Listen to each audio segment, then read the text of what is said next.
Ang kwento ni Tomby.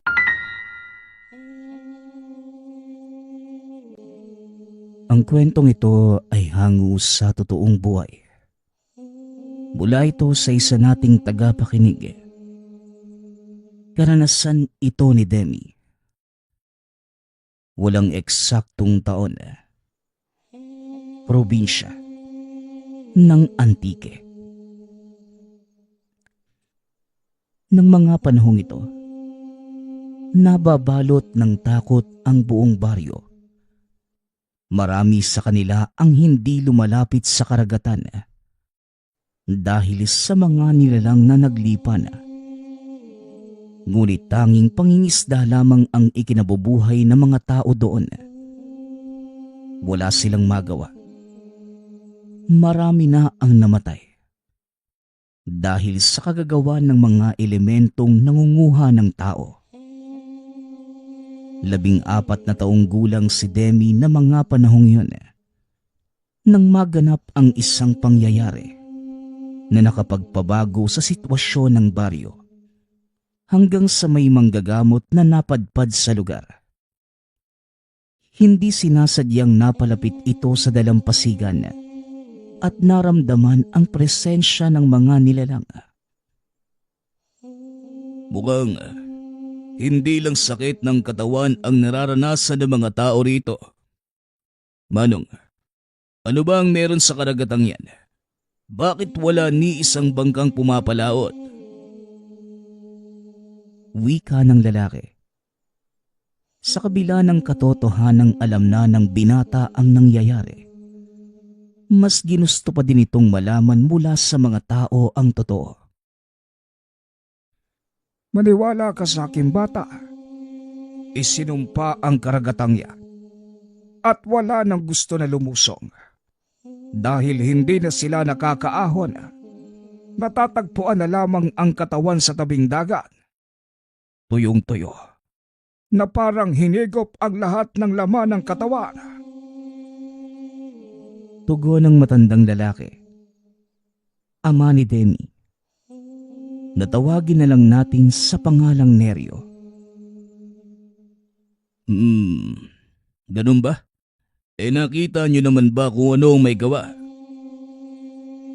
Hindi. Pero sigurado kaming may mga nilalang sa tubig. Sila ang kumukuha at pumapatay sa mga taong nagagawi dito. Kung wala kayong nakikita, paano niyo nasasabing may naninirahan dito?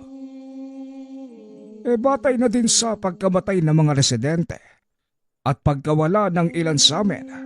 Kaya wala ni isa sa mga taga rito ang pumapalaot. Nabubulok na lamang ang mga bangka sa dalampasigan. Ayaw na mga taga dito na mapahamak. Ganun ho ba? Gusto kong maranasan yung sinasabi mo. Tara na. Tatapusin ko muna ang panggagamot sa pasyente. O sige, matanong ko lang. Ano bang pangalan mo, iho? Tawagin niyo na lang ho ko sa pangalang Lucario. Ganun ba? Debe, sabahan mo nga itong si Lucario sa bahay ng tiya isa mo. Opo, tay. Ako na pong bahala. Wika ni Demi. Habang nasa daan, pinagmamasdan lamang ng binata ang lalaki. Namamangha ito. Malaki ang katawan ni Lucario. Mahaba ang buhok at kapansin-pansin ang burdas sa katawan. Maging ang dalawang itak na nakasukbit sa tagiliran ng lalaki. Natigilan lamang ito nang bigla itong magtanong. Bata, malayo pa ba tayo? Tanong ni Lucario. Hindi po. Liliko lang po tayo dyan sa puno ng nyog. Yan na po yung bakura ng tiyahing ko. Tugon ni Demi. Mabuti naman kung ganun. Pagdating natin doon, antayin mo na lang akong lumabas. Huwag ka nang sumunod ha. Po, gusto ko nga makita kung paano kayong manggamot eh. Tapos, Iiwanan niyo ako sa labas? O sige, ikaw ang bahala. Pero uunahan na kita ha. Hindi ka aya-aya ang makikita mo. Ayos lang po yun. Tara na po. Siguradong kanina pa nag-aantay si Tia Isa. Wika ni Demi. Pumasok ang dalawa sa loob ng tahanan. Nakita ang nakaratay na dalaga. Demi, ito na ba yung manggagamot na sinasabi ni Neryo? Ama, tanong ko lang, may nais ho ba kayong inumin? Tanong ni Tia Isa. Kabilang ho yung sa akin. Uy Bubet, bakit hindi ikaw yung kumuha nun? Lubos-lubusin mo na. Total, gusto mo ding sumama dito, hindi ba? Utos ni Lucario. Dali-daling kumuha ng kape ang binata. Iniabot ito kay Lucario. Matapos ay naupo si Demi sa tabi ng pinto. Habang pinapanood ang manggagamot, hinuwakan nito ang pulso ng pinsan ni Demi. Natawagin na lang natin sa pangalang Ani. Matanong ko lang iya, saan ka huling nagpunta? Magsabi ka ng totoo. Tanong ni Lucario. Napatingin ang dalaga kay Aling Isa, na tila nagdadalawang isip na sumagot. Sige na, Ani. Sagutin mo yung tanong ng manggagamot. Wika ni Aling Isa. Huwag kang matakot. Walang sino man ang magagalit sa'yo. Isa pa, kailangan kong malaman ang totoo para malaman ko kung ano ang gagawin sa'yo. Wika ni Lucario. Bakit po ba kailangan yung itanong yung mga ganyang bagay? Hindi ba pwedeng gamutin nyo na lang po ko? Tanong ni Ani. O sige, pero walang sisihan na. Tugon ni Lucario. Biglang diniina ni Lucario ang palad ng dalaga. Gamit ang hintuturo. Napasigaw ito. At laking gulat ng mga taong naroon dahil biglang nagbago ang boses ng dalaga. Sinasabi ko na nga ba Ngayon nilalang, sabihin mo sa akin kung anong ginagawa mo sa katawan ng dalagang ito. Wika ni Lucario.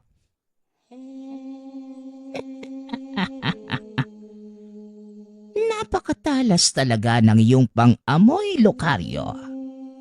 Bakit pa kailangan mo pang makialam? Akin ang katawan ng dalagang ito.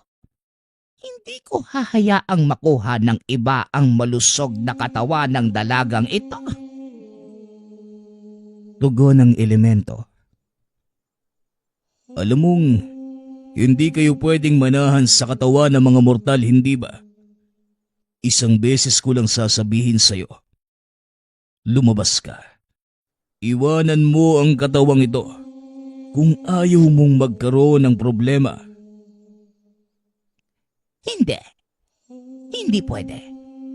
Dahil sa oras na lumabas ako sa katawan ng dalagang ito, sigurado kong kukunin siya ng engkantong dagat. Hindi ko malaman kung pinoprotektahan mo ang dalagang ito o nagiging makasarili ka lang. Pero uulitin ko sa'yo, lumayas ka kung ayaw mong magkaproblema sa akin. Pangako, wala akong balak na masama sa dalagang ito. Nais ko lamang siyang protektahan. May magandang bukas ang taong ito.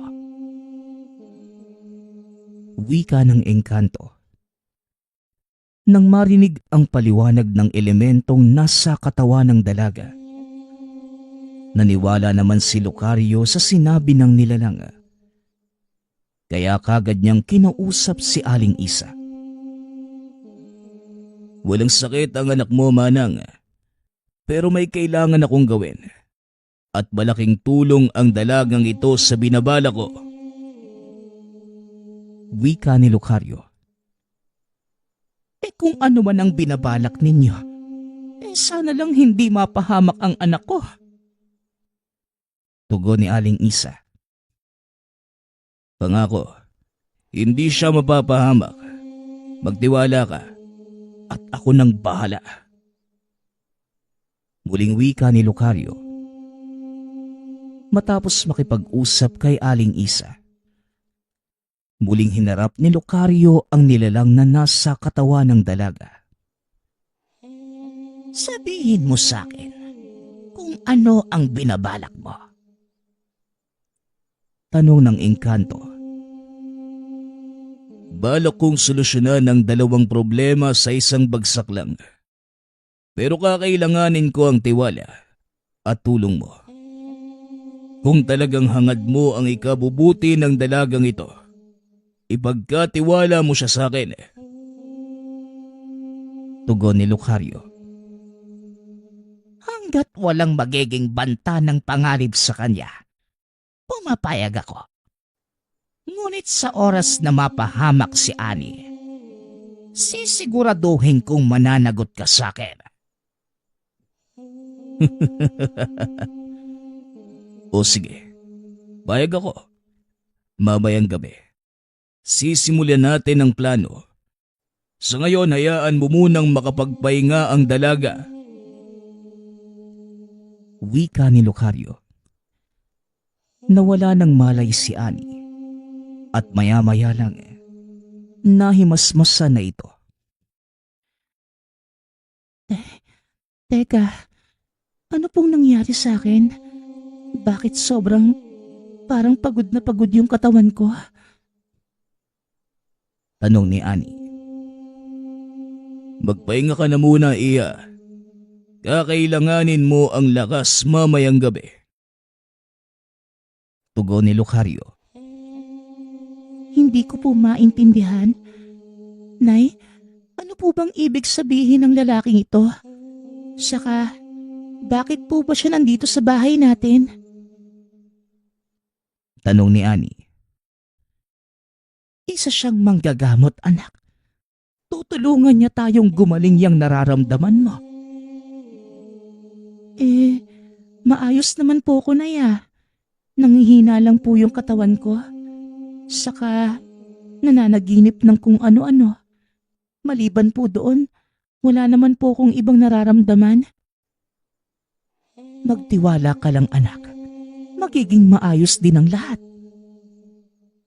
Pag-uusap ng mag-ina. Ngunit naputol ito nang sumingit si Lucario. Aling Isa, bakit hindi mo sabihin sa anak mo ang katotohanan? Sabat ni Lucario. Anong totoo, Nay? Bakit po? Ano po bang nangyayari sa akin? Isang nilalang o engkanto ang nananahan sa katawan mo, Ani. Tugon ng ina. Nagulat ang dalaga nang marinig ang sinabi ng ina. Si Lucario na ang nagpatuloy ng pagpapaliwanag. Ito ang dahilan ng panghihina mo, Iha, at pananaginip ng kung ano-ano. Dahil hindi kaya ng katawan mo ang dalawang espiritong nananahan dito. Ngunit sa oras na umalis ang nilalang sa katawan mo, pagpepiestahan ito ng mga engkantong dagat. Pagpapaliwanag ni Lucario. Kaya pala, madalas ko din pong nadidinig sa isipan ko yung mga katagang yan. Sino po ba yung nilalang na nasa katawan ko? Isang engkanto. Ngunit sinisiguro ko sa iyo, Iha, isa itong mabuting nilalang. Magtiwala ka lang sa akin at may paraan ako para wakasan ang hirap na nararamdaman mo. Wika ni Lucario. Napatango ang dalaga Bilang pagsang-ayon, patuloy lamang na nakikinig si Demi sa mga nangyayari. Nakaligtaan na nitong kailangan niyang umuwi. Alam na mga magulang nito na nasa tahanan siya ng tiyahin. Kaya hindi na nag-abala ang binatang bumalik sa tahanan upang magpaalam.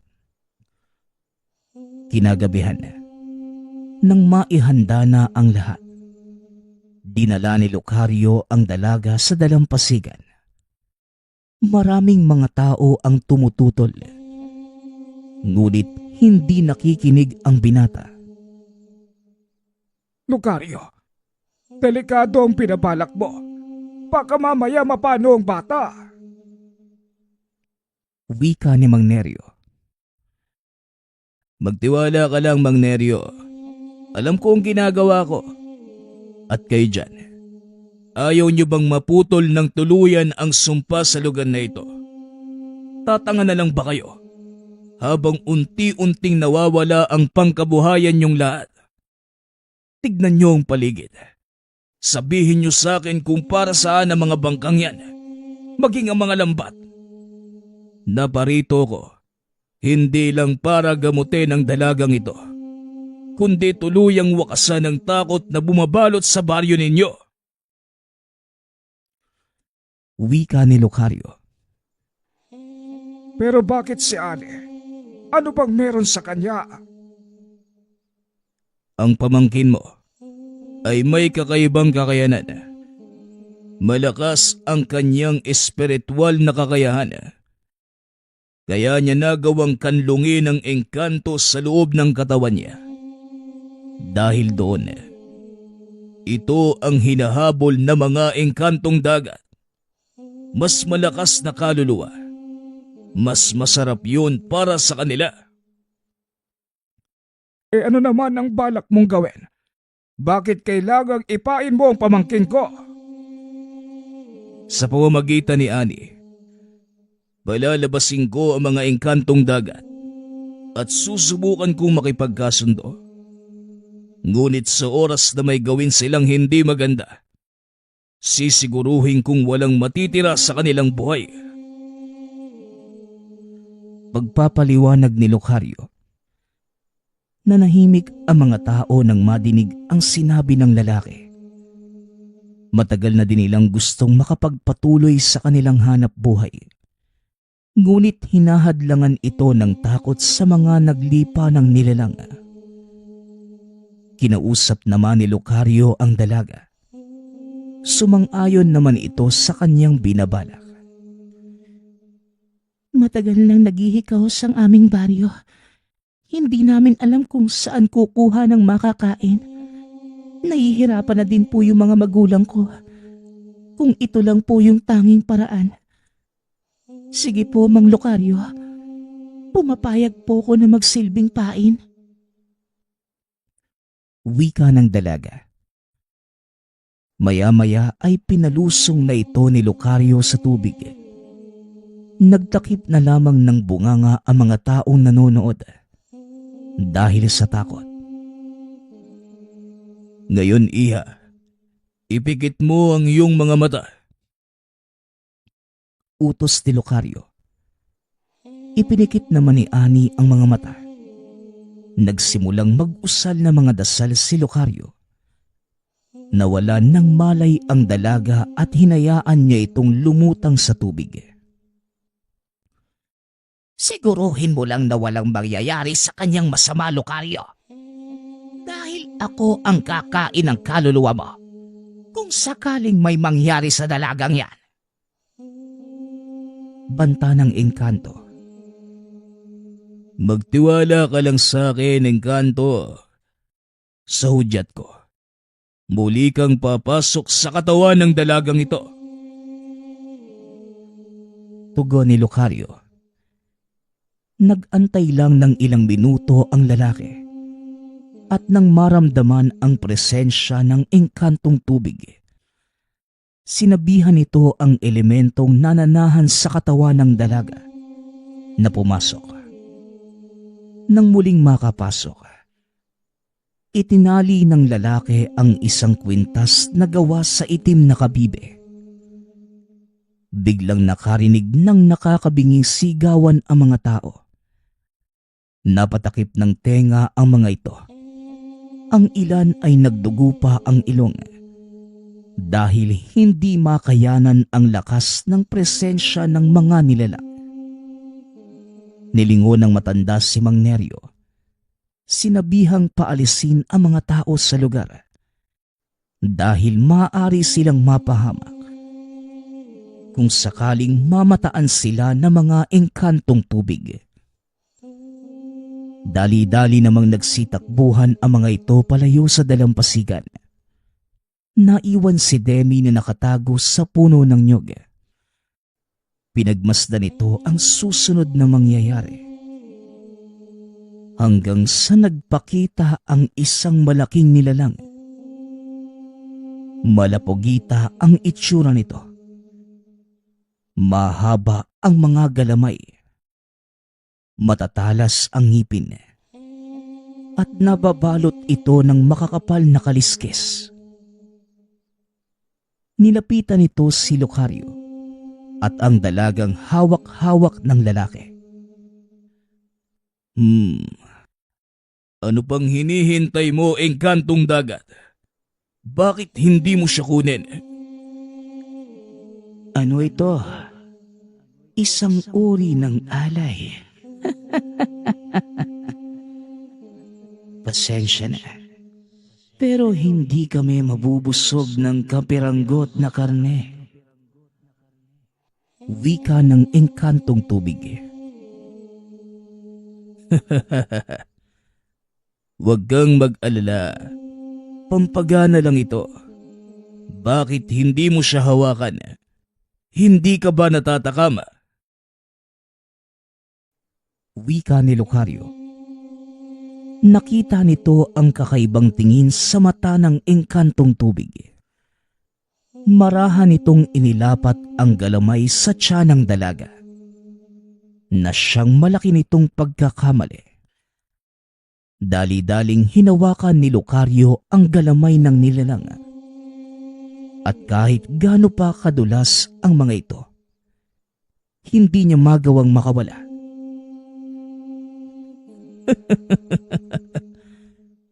Wala ka din palang pinagkaiba sa mga isda.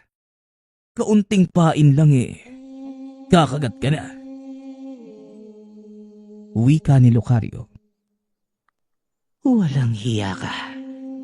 Hindi mo ba alam na ako ang hari ng mga engkantong tubig sa lugar na ito? Pagsisisihan mo ang kalabastanga ng ginawa mo, hindi ka sasantuhin ng mga alagad ko. Alam ko, at ikaw mismo ang pakay ko. Alam mo ba kung bakit hindi ka makakawala? Pagmasdan mong mabuti kung anong nilalang ang nakapulupot sa katawan mo. Wika ni Lucario. Nanlaki ang mga mata ng engkantong tubig nang makita ang naglalakihang baging na nakapulupot sa katawan. Hawak pa din ng lalaki ang galamay ng nilalang. Samantalang si Ani naman, unti-unti nang papalayo, papunta sa dalampasigan. Dali-dali itong sinagip ni Mang Neryo at dinala sa buhangin. Walang hiya kang antingero ka. Naisahan mo ko. Pero wag kang magpapakampante dahil isang utos ko lang sa aking mga alagad ay siguradong. Natigil sa pagsasalita ang engkantong tubig. Sinong mga alagad? Mukhang wala na sila sa likod mo. Sabat ni Lucario. Nagulat ang nilalang nang malamang nagsipulasa na ang mga alagad. Ibinaling nito ang tingin kay Lucario. Sinubukang atakihin ang lalaki. Ngunit patuloy pa rin itong pinipigilan ng naglalakihang baging. Ano ba ang nais mong mangyari? Magsalita ka, antingero. Simple lang, engkantong tubig. Gusto ko lang naman na lumayas kayo sa dalampasigang ito. At huwag mo nang guluhin ang mga tao.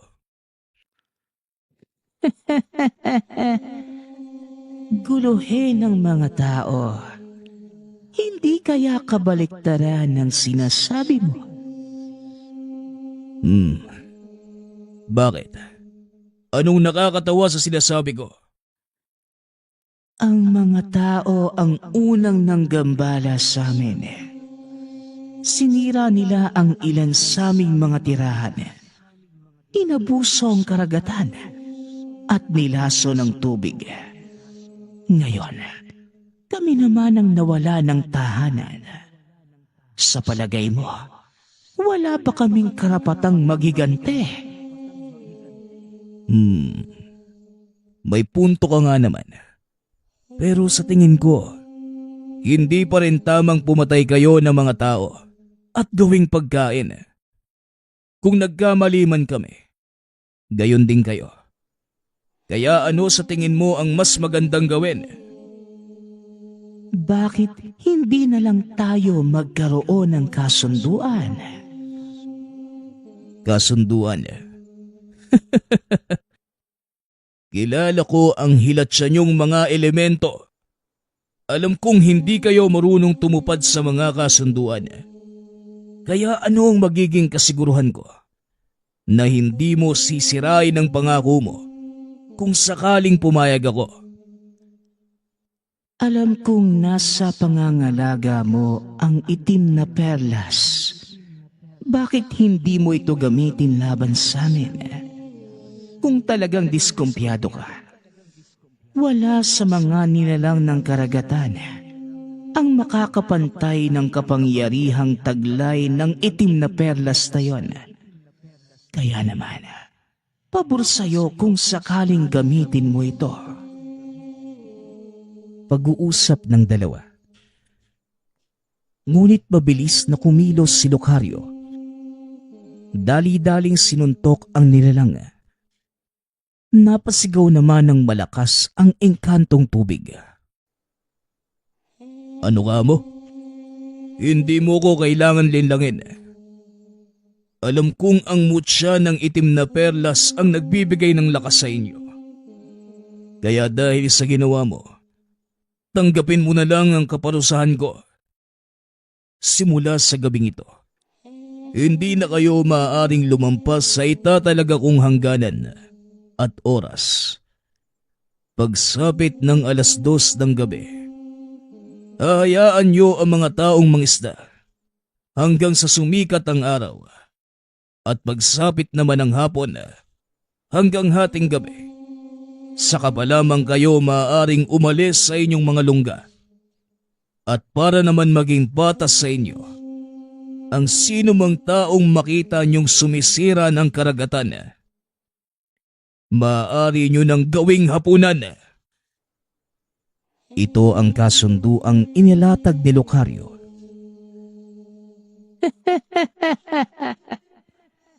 At ano naman ang mapapala namin sa kasunduang yan? Kapayapaan, engkantong dagat. Yan ang aking alok sa'yo. Ngayon, kung ayaw mo, madali akong kausap. O sige, hanggat kaya mong pangatawanan ang sinasabi mo, tutupad ako sa kasunduan. Ngunit sa oras na lumabag ang mga tao, alam mo na ang mangyayari. At para mas sigurong tutupad ang bawat isa sa kasunduan, iiwanan ko sa karagatang ito ang mutya ng itim na perlas. Nang sa ganon, sino man ang sumira sa kasunduan, kagad kukunin ng kaluluwa. Ano? Ayos na ba sa'yo ang ganon? Siguruhin mo lang, antingero. Dahil sa oras na hindi masunod ang kasunduan, uubusin namin ang mga taga-baryo at kasalanan mo ito. Pag-uusap ng dalawa. Matapos ay lumubog na sa tubig ang elemento. Bumalik sa dalampasigan ang lalaki.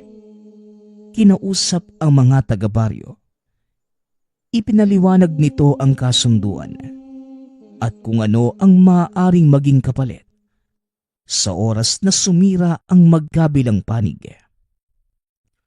Nauunawaan naman ito ng mga taga-baryo. Kaya simula ng araw na yon, hindi na sila nangahas na sirain ang karagatan. Ipinagbabawal din nila ang pagpasok ng ibang mangingisda sa kanilang karagatan. Ngunit paminsan-minsan, may mga nakakalusot. At ito ang nagiging biktima ng mga engkantong tubig. Kalaunan, hinayaan na lamang ito ng mga taga-baryo at ang nagsilbing tagabantay ay si Annie at Demi. Ngunit sa kasamaang palad, namatay sa malubhang sakit si Annie. Kaya si Demi na lamang ang naiwan. Matagal na panahon na ang lumipas. Ngunit sariwa pa rin sa alaala ni Demi nang minsan magkaroon ng kasunduan ang antingero at engkantong tubig. Ang susunod nating kwento ay mula sa isa nating tagapakinig. Karanasan ito ni Roger. Walang eksaktong taon. Probinsya ng Iloilo. Si Roger ay bunso sa 4 na magkakapatid. Nag-iisang lalaki. Kaya madalas ay napagbibigyan sa mga luho. Ang tanging ikinabubuhay ng pamilya ay pangingisda at may malapad na palaisdaan na ipinagkatiwala sa ama ng isang mayamang taong nakatira sa Maynila. Dahil malayo sa kabiasnan, pinili nitong ipagkatiwala sa ama ni Roger ang ari-arian. Maabilidad ang ama pagdating sa ganitong trabaho, kaya marami ang nagrekomenda na gawin siyang bantay. Noy, marami ay nagiging trabaho dito sa palaisdaan. Tulungan mo ko dito ha. Si nanay mo at si nene na ang bahala sa gawaing magagaan. Ikaw ang lalaki, kaya dapat ikaw ang mas matipuno kaysa sa mga ate mo. Wika ni Tatay Tasyo. Naku Tasyo, hayaan mo na yung anak mo. Kahit anong ituro mo dyan puro naman kalokohan ang laman ng utak niyan. Tignan mo. Pinabayaan niya lang si Nene na maghakot ng bintol na ginamit niyo kahapon para sa ipag-inspeksyon ng mga alimango. Nako, napakabigat at marami. Naabutan ko na lang na nagkanda-kuba-kuba na yung ate niya. Tapos yung anak mo, nandoon. Nawili ka kapanguhan ng langka sa gitnang dibisyon ng palaisdaan. Sabat naman ni Nanay Goring. Si nanay naman tumutulong po ko. Ako nga yung unang nagakot Inutusan niya ako na inakunin yung hinog na langka. Tsaka manguha na din ang mahahalo sa ilalaga niyo ngayon. Kaya yun, hinayaan ko si ate. Kaya naman daw niya Ang dami ko nga pong nakuhang langka May panggata pa at saging. Tutulong po ko na mamaya sa pag-akot ulit. O yun naman pala O sige na Noy. Hayaan mo na yung nanay mo. Alam mo naman yan. Ayaw niyang maghakot na mabibigat yung ate mo. Hindi na kasi lumalaki. Ilang taon na Maliit pa rin. Nagtawanan ang pamilya sa wika ng ama. Sa ganung kasimpleng pamumuhay na mulat si Roger. Buong akala niya, mananatili na ganon ang kanilang pamumuhay. Maayos naman ang kitaan sa palaisdaan. Lalo pat habang lumalaki din ang porsyento ng ama. Nasa sekundarya na silang tatlo, habang ang panganay naman ay may asawa na. Hanggang sa isang umaga, nakatanggap ang ama ng liham galing sa kapatid. Ayon sa sulat, may sakit ito at kailangan ng agarang gamutan. Nagbaka sakali na makahiram sa kapatid dahil sa sobrang kakapusan sa buhay. May 3 din itong anak na halos kaedad lamang nila Roger. Habang naghahapunan, napagkwentuhan nila ang problema. Papayag ba kayo kung kukup-kupin na muna natin yung tiyahin nyo? Pansamantala lang naman. Ipapagamot lang natin siya dito. Alam niyo na, mahirap din ang buhay sa kanila. Tapos malayo sa doktor. Tay, hindi po ba mahirap? Magpapatira tayo ng ibang tao sa bahay. Alam niyo naman pong hindi kami sanay na may iba. Naku ne, umandar na naman yung pagkamakasarili mo ha. Tiyahin natin yun at kawawa naman. Kailangan nila ng tulong. Basta tay, kung ano po yung makabubuti, yun po yung gawin natin.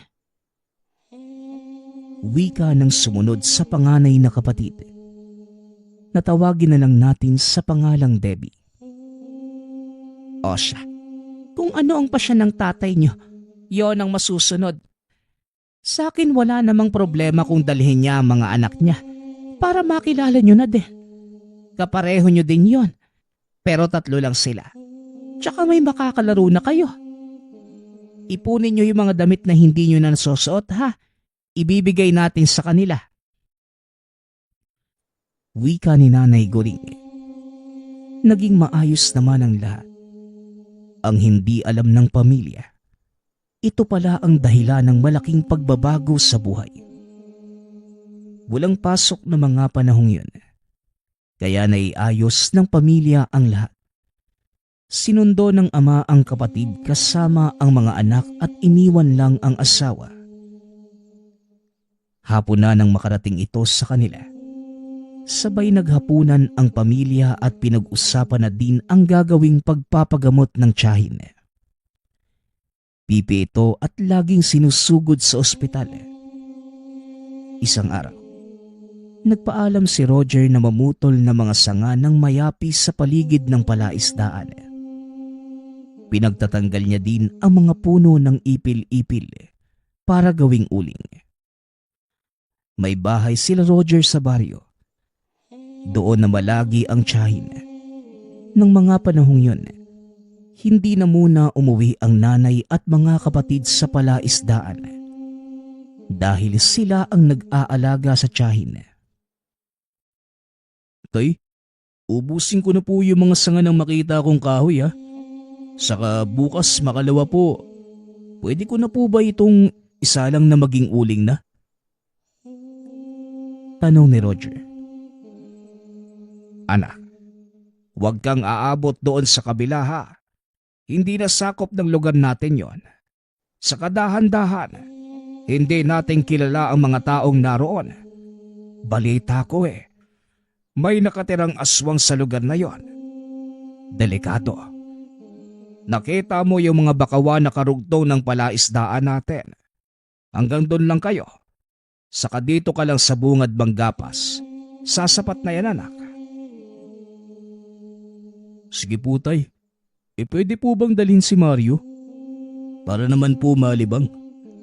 Kasama din po namin si Dodong para po may makatulong kami sa pagbubuhat. O siya sige, ikaw na ang bahala anak ka. Pero ang sakin lang, ikaw ang mas maalam sa lugar.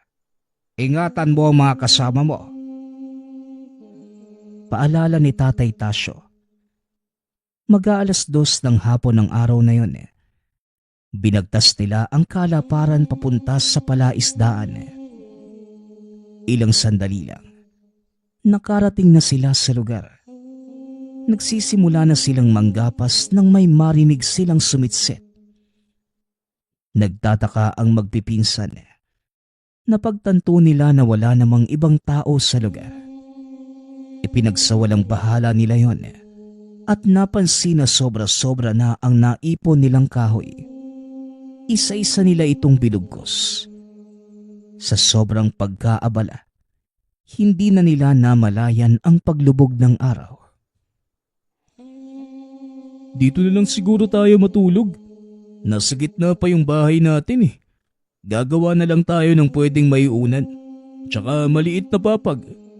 Mamaya papunta na din si tatay dito. Oras na ng pagpapalit ng tubig sa bangusan eh. Wika ni Roger. Sige Noy, pwede ba tayo bang basnay ng mauulam? Nakakatuwa naman. Walang ganito sa amin eh. Natutuwang wika ni Mario. Mag-aalas 6 na mga sandaling yun. Kampante ang binata na ligtas dahil kabisado ang lugar. Ngunit nagkakamali siya. Habang sinasalansan ang mga kahoy ay nakarinig sila ng pag-ungol. Sobrang lapit lang nito sa kanilang kinaroroonan. Napatayo ang magpipinsan at nagpalinga-linga kung sino ang umuungol. Biglang may lumabas sa damuhan na isang figura ng tao. Uy sus, si tatay lang pala. Tinakot mo po kami ah. Magsisiga na po kami tay. Tapos diretso na po kami sa bahay. Wika ni Roger. Habang nagsasalita, napansin niyang hindi man lang ito sumasagot. Medyo madilim sa lugar at wala din silang dalang sulo o flashlight para makita ng malinaw ang taong papalapit sa kanila. Bigla itong umangil sa harapan nila at sinakal si Mario. Sa sobrang takot ng dalawa, napasigaw pa si Roger. Tay, wag po. Si Maria po yan, anak yan ni Tia. Tulong! Tulungan niyo po kami! Wika ni Roger. Nakangisi pa ang tatay habang sinasakmal ang bata. Halos magkandaihina ang dalawa sa sobrang takot. Ngunit may biglang sumigaw sa hindi kalayuan. Nakita pa ng binata kung paano ginutay-gutay ng aswang ang pinsan. Dali-dali silang tumakbo papunta sa tahanan. Sumisigaw ng tulong. May humahabol sa kanila. Ngunit napahinto ang dalawa nang mabusesan si Tatay Tasyo. Malayo man sa kinatatayuan, ngunit dinig nila ang pagkasa ng baril. Sabay pakawala ng dalawang putok. Nasaksihan nila ang nilalang na tila isang anino. Mabilis na naglaho. Nilapitan sila ng tatay na sobrang nag-aalala. Nanginginig pa na humahagulgol ang anak. Si Mario. Roger, nasaan ang pinsan mo? Patawarin niyo ako. Nahuli ako ng dating. Bakit hindi kayo umuwi? Kabilin-bilinan ko sa iyo, Noy. Huwag kayong lalagpa sa sakop ng lugar natin. Wika ni Tatay Tasyo. Tanging iyak na lamang ang tugon ng dalawa. Niyakap naman sila ni Tatay Tasyo. Makalipas ang ilang sandali, hinatid na ng ama ang magpinsan sa baryo. Habang pinapatahan ng ina ang mga anak, nagtawag na ng mga tanod at pulis ang ama. Hindi makapaniwala ang lahat sa nangyari. Mag-aalas 10 ng gabing yun, halos buong baryo ang naglibot sa palaisdaan upang makita at mapuksa ang aswang. Ngunit nabigo ang mga ito. Baging ang kubo na malapit sa palaisdaan ay wala nang nakatira. Inipon na ng mga pulis ang mga natirang parte ng katawan ng bata. Hindi sila makapaniwala sa nangyari. Inumaga rin ang lahat sa pagroronda. Maging sa baryo at karatig nito ay naalarma din dahil sa insidente. Imbis na gumaling ang inang nagpapagamot, Mas lumala pa ito dahil sa sobrang pagdadalamhati sa anak. Lahat ng sisi ay nabaling kay Tatay Tasyo. Tumahimik na lamang ang pamilya. Tinanggap ng ama ang paninisi ng kapatid, maging ng buong baryo. Nang minsang sumalakay ang aswang. Nagpapasalamat nga pala ako sa lahat ng sumusuporta sa ating channel. Nawa ay patuloy niyong suportahan at pakinggan ang ating mga kwento. Hanggang sa muling pakikinig. Paalam.